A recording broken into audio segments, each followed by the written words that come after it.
On this episode of the CBD University Podcast, Trust the Data. I'll look into some telling data when it comes to CBD sales, which brand is selling the most and where, and how the natural products market continues to grow.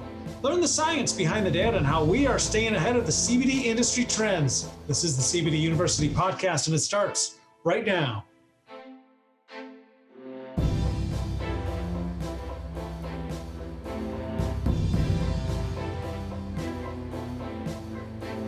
I'm Joe Agostinelli, host of the CBD University Podcast. If you're a returning listener, we welcome you back to our podcast. If you are a new listener, we are glad you found us on your podcast platform of choice. Don't forget, full video episodes of our CBD University Podcast can be found on the Global Widget YouTube channel and the YouTube channels of our brands. And for those of you watching the full video episode, you've become familiar with our Zoom episodes, our remote episodes, in which we feature insiders in the industry. This one looks a little different. First time we've ever had three windows in an episode. So I welcome my guest, the Vice President of Sales Operations for Global Widget is Scot Wooster. And then joining us from SPINS is Mike Friedman. In this episode, we are talking data and just how we use third-party sales data to better help retailers offer their customers the premium CBD products that they demand and want. And I welcome both you guys to the podcast. Scot, welcome back. And Mike, thanks for joining us for the first time. Thank you. Pleasure to be here. Thanks, Joe. Always a pleasure. And Mike, first off, let's start with you. Let's talk a little bit about SPINS, a wellness-focused data technology company. While most retailers are used to the organization, some of our listeners and viewers may not be. So why don't you give them a little background on what SPINS does and what it's all about? Sure. So in the food data world, there are some major players, SPINS being one of them. And what we do, we work very closely with the retailers as well as food brands. And we partner with retailers by buying what we call raw data, which is just a item description, the unit and the dollar, based off of the little barcode that's on the back of a lot of packages. And what happens is that anything that scans across a register, across a retailer that we have a partnership with, we get that data. And that allows us to really understand what's going on in the marketplace. But what we do when we partner with our brands, we don't just hand that raw data over, we actually code it and apply insights against it. So allowing us to understand exactly what's going on in the CBD industry, along with copious amounts of other products and categories. And let's talk about that real quick, and then we'll get into the questions that we had discussed. So obviously, you guys go beyond the CBD industry when it comes to retail. Yeah, that's exactly right. And so we anything that has a barcode in the food and beverage industry, we track it. That's going to be from barbecue sauce to CBD items to hot cereal, cold cereal, tea, you name it. And the partners that we talk to, we cover the entire retail landscape. So that's going to be conventional grocery stores like the Krogers and the Publix of the world, as well as mass retailers like Walmart and Target. But also we started in the natural specialty channel as well. So the Sprouts or the Fresh Time markets. And let's not forget about the convenience channel as well, which is a massive channel that we cover as well. And this question for the both of you, Mike, we'll start with you. And on that note, when it comes to data, such as the point of sale data that SPINS uses, how does SPINS gather such data? And how many retail locations, I know you hit some of them there, but how many retail locations are covered? How many are we talking about? Yeah, we have over 183 retail accounts that we are partnered with, but that encompasses over 75,000 stores. That includes the subdivisions within a Kroger, for example, so Harris Teeter if you're on the East Coast, or Ralph's over in California, as well as Vitamin Shop in the vitamin world, and Circle K and Wawa in the convenience world. And Scot, what does data allow you to review and analyze to better position retailers for success? Well, it's so important because it tells us as a manufacturer, it validates who we're selling to, what the sell-through rate is. But the important thing for us is it changes the conversations that we have with our distributors and our retail partners. So we can take more of a category captain approach, have more of a strategic conversation with our retailers, which has really helped us immensely since we partner with SPINS. And Mike, we'll get to maybe how 2020 affected some of this data in just a minute. But first, when it comes to the CBD industry, we're talking thousands of companies competing for shelf space. How can SPINS narrow it down for retailers? And is the CBD industry, harder maybe than other industries? And what should retailers take away from data like this? Yeah, it's a great question. I think we're in a world where there's data in a lot of places, and you need to be able to tell the right story and leverage the right data. So trust the data is a fantastic motto to follow, because you need to use the data correctly and you have to stand by that number. And so what we do when we work with our brands is that we learn about what the brand is doing, their mission statement, their focus, and then we look to see what the data insights are telling us. Specifically, we look at velocity. We look to see, is this item selling quickly? Is this item at a unit per store per week, dollar per store per week? These are key metrics that we look at to see how quickly is this item selling. And then the other key metric that we look at is, are you selling quicker than the competition or the category? In conventional categories like barbecue sauce or condiments, it's pretty straightforward what that category is. The challenge and the fun puzzle that is CBD is that CBD can go across a lot of different categories, a lot of different universes. And so one of the main things we focus on SPINS is, how do we make sure we capture these items and categorize them correctly? And we really focus in on, what is this item doing? What's the functional ingredient of this item? Is it a immunity item? Is this a mental health item? Is this, and so forth? And you go down that focus area. And we really work with the brands to help identify what is the consumer looking for and how is this item solving that need. And Scott, what can retailers take away from some of the data that SPINS has shared from us in regards to that?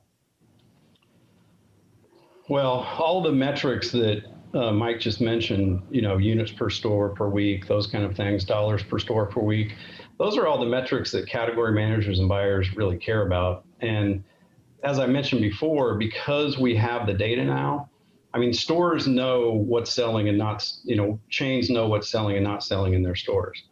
But the fact that we have the data and we come armed with a conversation about our product specifically, or one of the other things that, SPINS allows us to do is look at the competitive in the geography, competitive to where the chains may be located, what's selling around them. So, being able to talk the same language as the category manager or buyer, I think they appreciate that from a manufacturer, just coming with not just a product conversation, but something from a category captain perspective, where we're trying to help them grow the category to what matters to them, which are the retail metrics.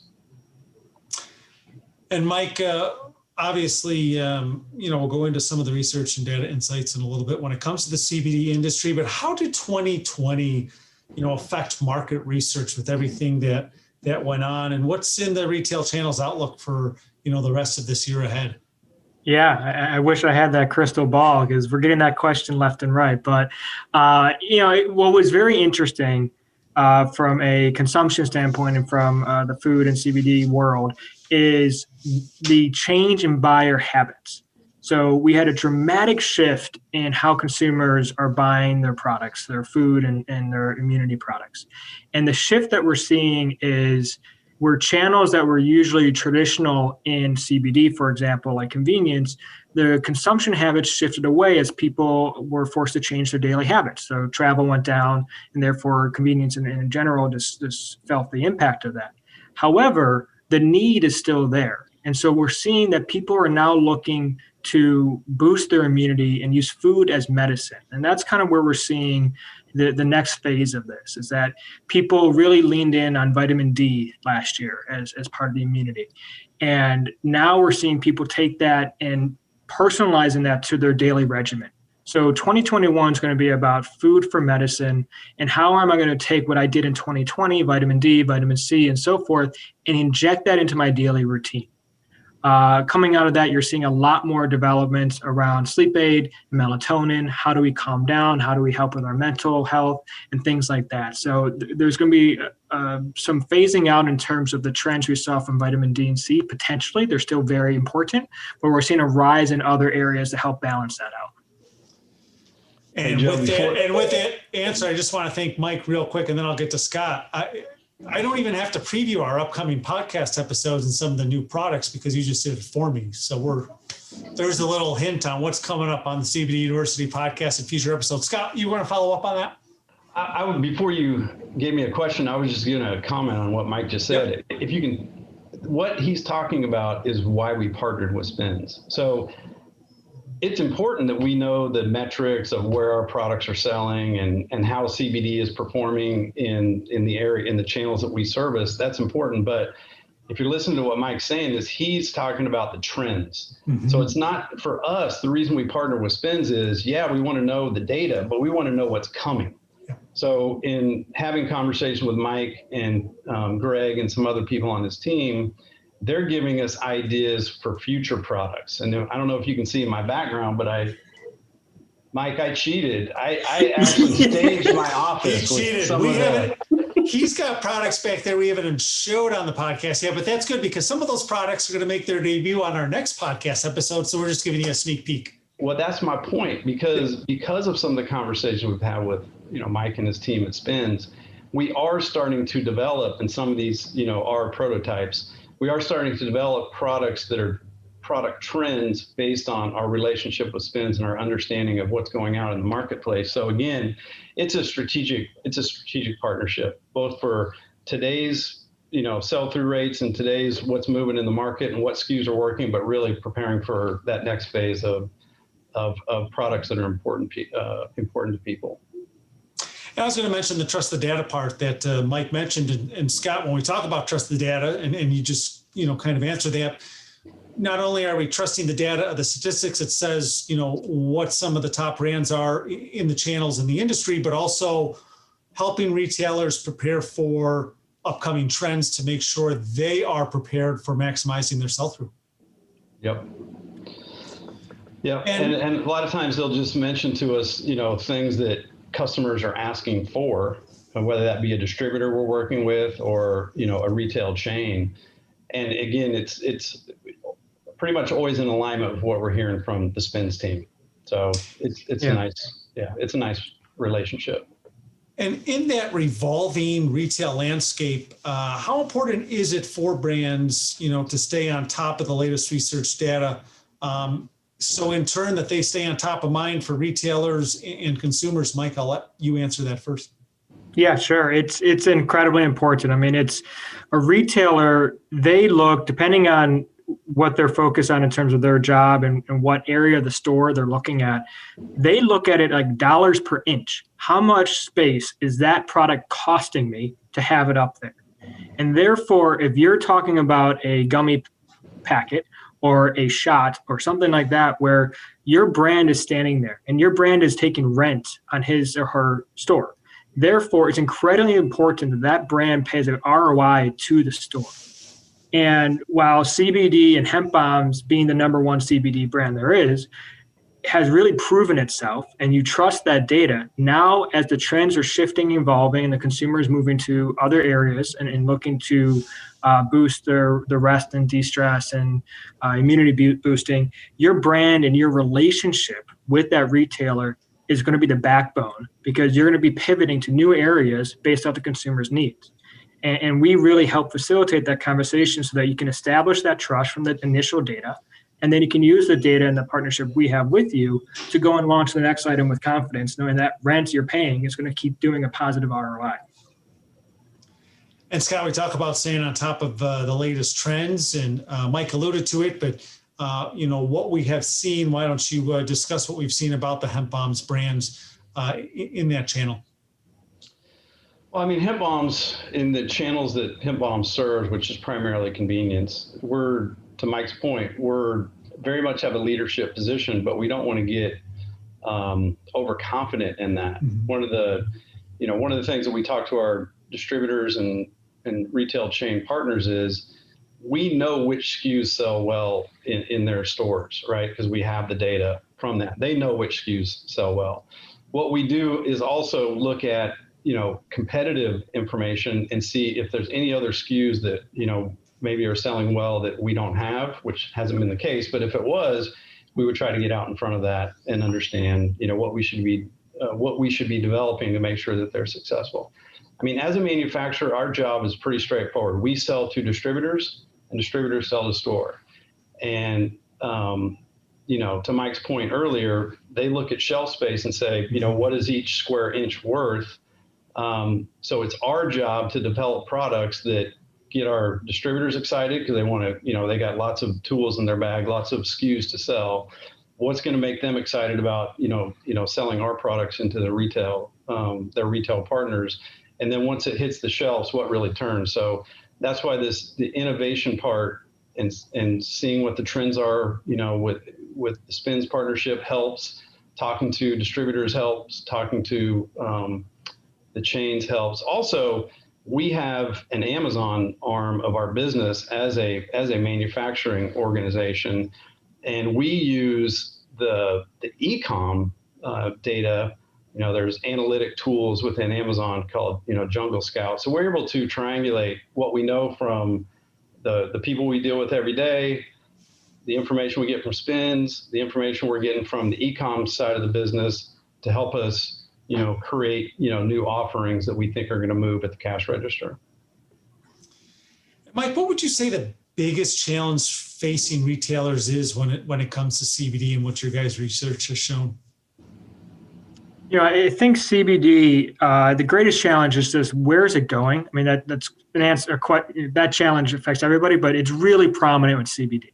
CBD clearly has a purpose around rest and de-stress, but where does it play in terms of what type of product? We're seeing CBD come up in dog treats. We're seeing it come up in water. And so as the theme of food as medicine, is it now at a point where CBD is an expected added ingredient or functional ingredient to an existing product? So should we expect CBD to show up in other areas that are not traditionally like gummies and tinctures and so forth? And so what role does CBD play in the near term as people are starting to make their own personalized immunity regimen? That's the biggest question we have. And it's the added complexity is just the distribution of CBD and the willingness of retailers to accept it as a valid ingredient and a functional ingredient. So that just adds a wrinkle to it. But the real question is, where is CBD going in itself? And should it be playing in water? Should it be playing in other areas? That's kind of the biggest question that we wrangle with constantly. And Scott, with that question, where is CBD going? Yeah, if I only knew. So I like the way Mike positioned that. That's a good forward-thinking thought process. But what to me the biggest challenge today in the short term, the near term, the right now, what we're seeing is dead inventory. So the fact that there's so many brands in the marketplace, there's too many brands. That many brands that's not sustainable. And so if we're focusing on convenience and some of the chains, we're talking to different chains, the data wasn't available as to what sells, right? So in today's world in convenience, 2 brands make up 85% of all sales. That's a crazy statistic. People didn't know that 2 years ago when they were making their decision. So the challenge we have right now is to get the inventory that's not moving out of the chain so that they can bring the players in to create an anchor brand. And that's really what has to happen in different markets. We talk a lot about convenience because Hemp Bombs is so prevalent in convenience, but we have lots of other products that are, non-convenience. And we have products, obviously, when I talked about Amazon channel, we have those, you can't sell CBD on Amazon. So those would be non-CBD products. But it's just a matter of, in convenience, having the retailer who already knows the pain if they have a brand that doesn't move, working with them through the process to unload it so that they can create an anchor brand strategy, hopefully with Hemp Bombs. If they trust the data, it will be Hemp Bombs. And just working through that this year is probably going to be our biggest challenge. But then the forward-thinking stuff that Mike's, what is the form factors, formats, water, pet treats, what's it going to look like, other active ingredients? That's a discussion for next podcast episode. Yeah, there you go. We've already got our next topic. I love it. Right. I didn't even have to come up with it. I'm going to have Scott write the script and we'll be all set. But one very good thing Scott pointed out is the anchor brand. And you become an anchor brand or a category captain by leveraging the data correctly. And because data is really what the two people on either side of the table can talk to. These are the dollars, these are the units, here's how quickly something's moving. And then you can problem solve together rather than being that, where you were in the previous step of take my product, please. It's got a good story and a good label. So having that, you can now be that advisor to say, we're seeing the changes in CBD. We have to move some of these brands away and so forth. Because you trust us with the relationship we developed, let's go and do this. And so that's really where the conversation evolves and becomes a more mature, strategic conversation with your retailers. And Mike, before we wrap up, just last question. When we talk about data, is this real-time data? How often are you guys pulling? Yeah, that's a good question. So it's every 4 weeks is when it's updated. With ability to break it out bi-weekly. And I've lived in the data world one way or another in my entire career, and anything under 4 weeks, it's pretty volatile. And it like a dollar promotion, if you're running a certain promotion, that really can skew the data, of course. And so it's good to look at weekly, 4 weeks, but you also, again, want to think about the longer trends. So 12 weeks, 24 weeks, 52 weeks. Those are ways just to see how you're doing on the long term as it compares to the more recent trends.